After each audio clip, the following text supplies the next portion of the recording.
Before we begin, I want to thank you so much for listening to one of my audios. There's plenty more on my channel, so be sure to give them a listen. If you want audios early or not safe for work extras, check out my Patreon and my Linktree in the pinned comment.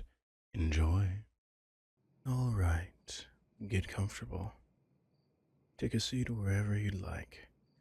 My room is your room, and I know that you probably want to relax after what just happened. I recommend taking a seat on the bed. I don't know what exactly is so special about it, but I find it way comfier than a normal one. It's amazing what money laundering could buy. So, yeah, I am really sorry that my father was extremely rude, and on top of that, he threatened to do all those horrible things to your family if you didn't marry me. Like, even for a mafia boss, that was really mean. I don't know what's gotten into him. Well, I do, actually. I just don't agree with it.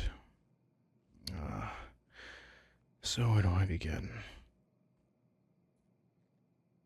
Well, okay. So you know that I've had a crush on you for a long time, right? Well, maybe you don't because you're adorably dense. But I do. I still do, in fact.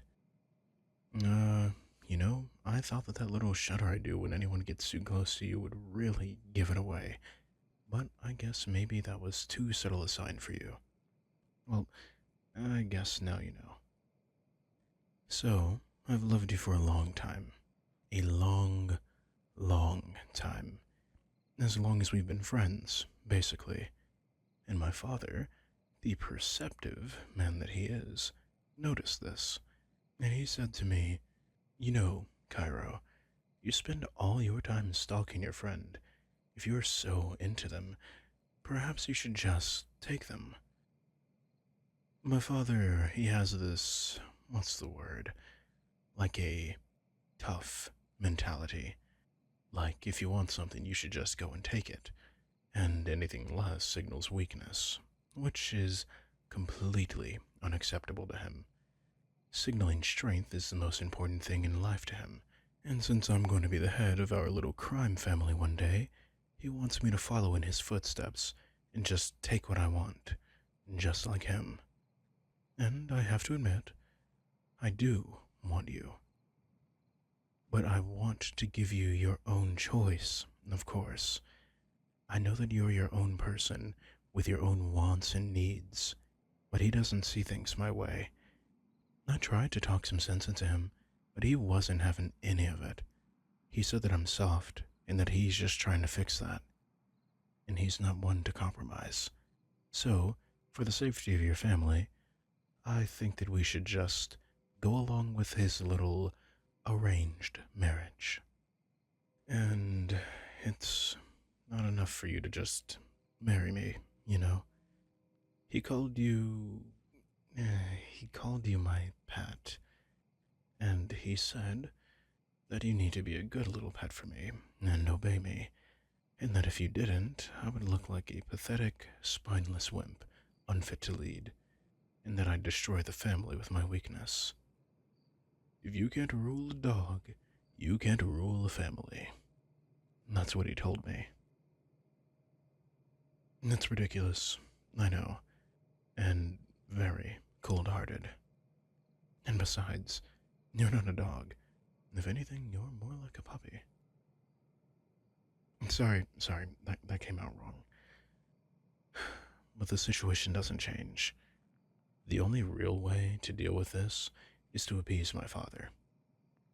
And I'm sure you don't want to actually be my pet after all. I mean, what would that even be like? You laze around in my bed all day as I bring you food and give you attention, and all you ever have to do is shake my hand or something when I say so? Sounds kind of boring, right? Oh, okay. I wasn't expecting you to actually like the sound of that. But it wouldn't all just be lazing around, you know. If I become your, what would my father call it? Master husband or something like that? If we do have that sort of relationship, you'd have to obey me, no matter what. Do you really trust me with that kind of power over you? Hmm. Well, I appreciate your trust in me, but I'm also a bit concerned that you trust me with all that. I appreciate it still. Anyway, knowing my father, he probably isn't going to exactly be satisfied if all we do is drop by every once in a while and I tell him, by the way, my friend is still my pet, while you nod your head. Well, I guess we'd be married, so we'd be more than friends, but you know what I mean. But realistically, it's not enough to say that you're going to obey me. You have to actually obey me. I really want to protect you and your family, so this isn't something that we can be wishy-washy on. I'm going to do my best to only give you orders that would, how do I say it, would be good, you know? And that hopefully can keep my father off of your family's back at the same time. You know, decades from now, if my dad kicks the bucket, we won't have to worry about him, and you won't have to be my pet anymore. I mean, unless you want to. But, like I said, you really have to obey me. Are you prepared for that? Then, if you're serious about this, you don't mind if you were to start obeying me from now on, right? Alright then. I order you to hold hands with me. And I know that it sounds weird, but I'm not being selfish here. Even though that's what it looks like, because you're dreamy and lovely and everything I could ever ask for, so it's common sense that I would want to hold hands with you. But if all I do is give you orders lighter than this, then my father is going to call our little relationship a bluff. So, like I said, hold hands with me. Wow, you have amazing hands. Oh, sorry, try not to be creepy. I have to be a good, uh, master, husband, as my father would probably put it. Well, not the good part, because his idea of good would be me ignoring your thoughts and feelings. So, how do you feel? That's good. That's not terrible. This is a terrific start. This might actually work out better than I thought it would. You're doing great. I'm so proud of you. You're a. I was just about to say good pet, but that would be kind of demeaning, wouldn't it? What do you think? Oh, that's good, because I think I really want to say it. You don't mind if I do then, right? I mean, I know you have to obey me now, but I still want to ask. Do you mind if I call you a good pet? And then I'll say it. You're my good pet, sweetheart. I feel so guilty when I say that. I feel like you're really precious and I have to respect you. But you're fine with it, and it doesn't have to be demeaning if we don't want it to be. Isn't that right, my good little pet? I think I can get used to this. Let's see. What's another reasonable order to give you? You know, just to make sure that you're truly comfortable in your new role. Hey, do you love yourself? Because I love you, and I think it would be really silly for anyone not to love you. And I guess, since it's so obvious that you should be loved, I think you should love yourself too. Well, I guess I can't really just give you an order to love yourself. It doesn't work like that. Love doesn't work like that. It's not something you can force. Not even if you're the master of the cutest pet in the whole world like I am. I can't change what's in your heart, but I guess I can boss you around until you admit what a good little pet you are. Here, look me in the eyes. Here's your next order. I want you to tell me who is the best pet in the world. yes, you do. Don't tease me. It's you. You're the best pet in the entire world.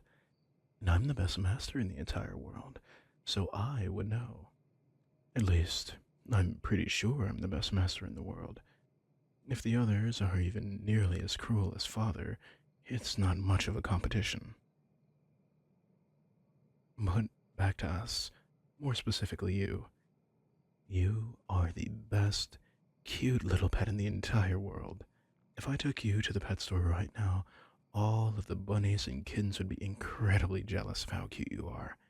So, tell me, who's the best pet in the whole wide world? I'll give you a hint. It's mine. That's right. It's you, sweetheart. I think you can say it more assertively than that, but it's a nice start. Not only are you the cutest pet in the world, but also the best behaved, apparently. I am so proud of you. I think I'm getting really into this. Is that wrong? You know, I hope you won't hate me for this, but I've often thought of what it would be like to have you. And by that I don't mean just dating you, but to truly have you. I'm not even sure what I mean by having you, but I love you, and I want to spend time with you, and I don't want to lose you. In my mind, that primal, instinctive part of my mind assures me that if I can just have you, then I can have that security, and then everything will work out. I used to be disgusted by that part of myself, by that desire. I thought that desire like that was disgusting.